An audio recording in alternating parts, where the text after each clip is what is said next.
Hello, welcome back to my YouTube channel. ഇന്നത്തെ നമ്മുടെ വീഡിയോയിൽ നമ്മൾ ഉണ്ടാക്കാനായിട്ട് പോകുന്നതും ഒരു ഹാൻഡ് ചെയിനാണ്.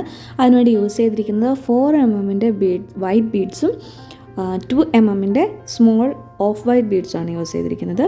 പിന്നെ ഉപയോഗിച്ചിരിക്കുന്നത് നമ്മുടെ കോപ്പർ വയറാണ്. കോപ്പർ വയർ ഇതുപോലെ തന്നെ കട്ട് ചെയ്തെടുത്തതിന് ശേഷം ഇതുപോലെ നന്നായിട്ടൊന്ന് മടക്കി കൊടുക്കുക, സെൻറ്റർ ഭാഗത്തായിട്ട് മടക്കുക. പക്ഷേ സെൻറ്റർ പോയിൻ്റ് എടുക്കേണ്ട ആവശ്യമില്ല. അതിനുശേഷം സെൻറ്റർ ഇതുപോലെ ഒന്ന് വരുന്ന രീതിയിൽ പിടിച്ച് ഒന്ന് ചുറ്റി കൊടുത്തു കഴിയുമ്പോൾ നമുക്കൊരു ഹുക്ക് പോലെ സംഭവം കിട്ടും.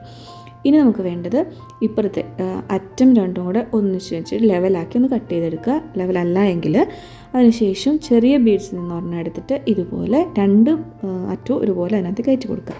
ഇനി നമുക്ക് വേണ്ടത് രണ്ടറ്റവും വയറിൻ്റെ രണ്ടായിട്ട് തിരിച്ചെടുക്കുക.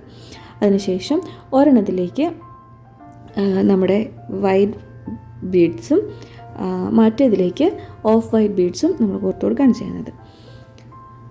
ഇതിൻ്റെ എത്രത്തോളം ബീഡ്സ് വേണം, അല്ലെങ്കിൽ ആ വയറിൻ്റെ നീളം എത്ര വേണം എന്നുള്ളത് നമ്മൾ നോക്കേണ്ടത് നമ്മുടെ കൈയുടെ നമുക്ക് വേണ്ടിയിട്ടാണ് ഉണ്ടാക്കുന്നതെങ്കിൽ നമ്മുടെ കൈയുടെ അളവ് എത്രയാണോ അതിനേക്കാളും കുറച്ചുകൂടി കൂടുതലായിട്ട് ഒരു 1/4 ഭാഗം കൂടെ കൂടുതൽ എടുത്തിട്ട് വേണം ചെയ്യാൻ വേണ്ടിയിട്ട്. കാരണം എന്താണെന്ന് വെച്ചാൽ ലാസ്റ്റ് വരുമ്പോഴത്തേക്ക് ഞാനത് പറഞ്ഞുതരാം. അപ്പോൾ ഇതുപോലെ ഒരു സൈഡ് ഫുള്ളായിട്ട് വലിയ ബീഡ്സ് വൈറ്റ് കോർത്ത് കഴിഞ്ഞു. അതിൻ്റെ സൈസ് പറയുന്നത് 4mm ആണ്. അതിനുശേഷം മറ്റേ കോപ്പർ വയറിൻ്റെ മറ്റേ സൈഡിൽ ചെറിയ beads of white beads 2mm കോർത്ത് കൊടുക്കുകയാണ് കേട്ടോ ചെയ്യുന്നത്. അപ്പം നമ്മുടെ കഴിഞ്ഞ വീഡിയോസിനൊക്കെ നിങ്ങൾ തന്ന സപ്പോർട്ടിന് ഒരുപാട് താങ്ക്സ്. അപ്പോൾ ഇനിയും നിങ്ങളുടെ സപ്പോർട്ടും ലൈക്സും ഒക്കെ വേണം. വീഡിയോ ആരെങ്കിലും ചാനൽ സബ്സ്ക്രൈബ് ചെയ്യാതെ കാണുന്നുണ്ടെങ്കിൽ അവർ ചാനലൊന്ന് സബ്സ്ക്രൈബ് ചെയ്ത് സപ്പോർട്ട് ചെയ്യണം കേട്ടോ.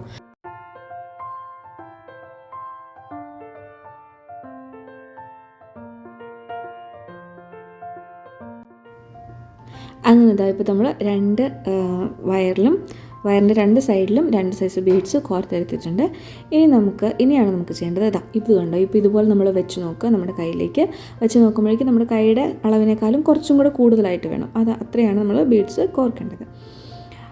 എത്രമാത്രം ലൂസ് വേണമെന്നൊക്കെ ഉള്ളത് നിങ്ങളുടെ ഇഷ്ടമനുസരിച്ച് ചെയ്യുക. അതിനുശേഷം ഇതുപോലെ ഒരു വയർ ഏതെങ്കിലും ഒരെണ്ണം, ഒന്നെങ്കിൽ വലിയ ബീഡ്സിന് അല്ലെങ്കിൽ ചെറിയ ബീഡ്സിന്. ഞാനിപ്പോൾ വലിയ ബീഡ്സിൻ്റെ വയറാണ് ടൈറ്റ് ചെയ്ത് പിടിച്ചേക്കുന്നത്. ഒന്ന് ടൈറ്റ് ചെയ്ത് പിടിച്ചിട്ട് മറ്റേ വയർ തിരിച്ചു കൊടുക്കുക. പതുക്കെ ഒന്ന് തിരിച്ചു കൊടുക്കുമ്പോഴത്തേക്കും ഇതുപോലെ പിരിഞ്ഞു വരും.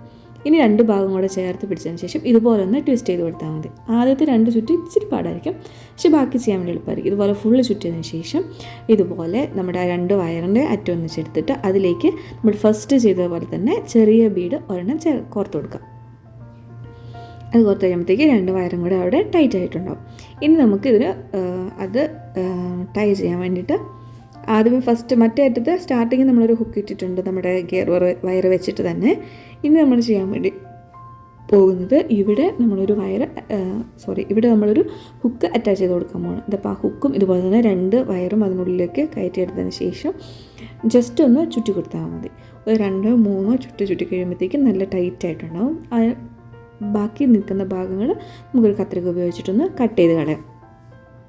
അപ്പോൾ ഇതാണ് ഇന്നത്തെ നമ്മുടെ വീഡിയോ. എല്ലാവർക്കും ഇഷ്ടപ്പെട്ട് കാണുമെന്ന് വിചാരിക്കുന്നു.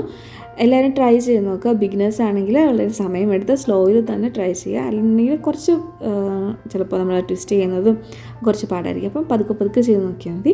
അതിനുശേഷം നിങ്ങളുടെ അഭിപ്രായങ്ങളെ കമൻറ്റ് ചെയ്യുക. മറ്റൊരു അടിപൊളി വീഡിയോയുമായിട്ട് വീണ്ടും കാണാം. അതുവരേക്കും താങ്ക്സ് ഫോർ വാച്ചിങ്.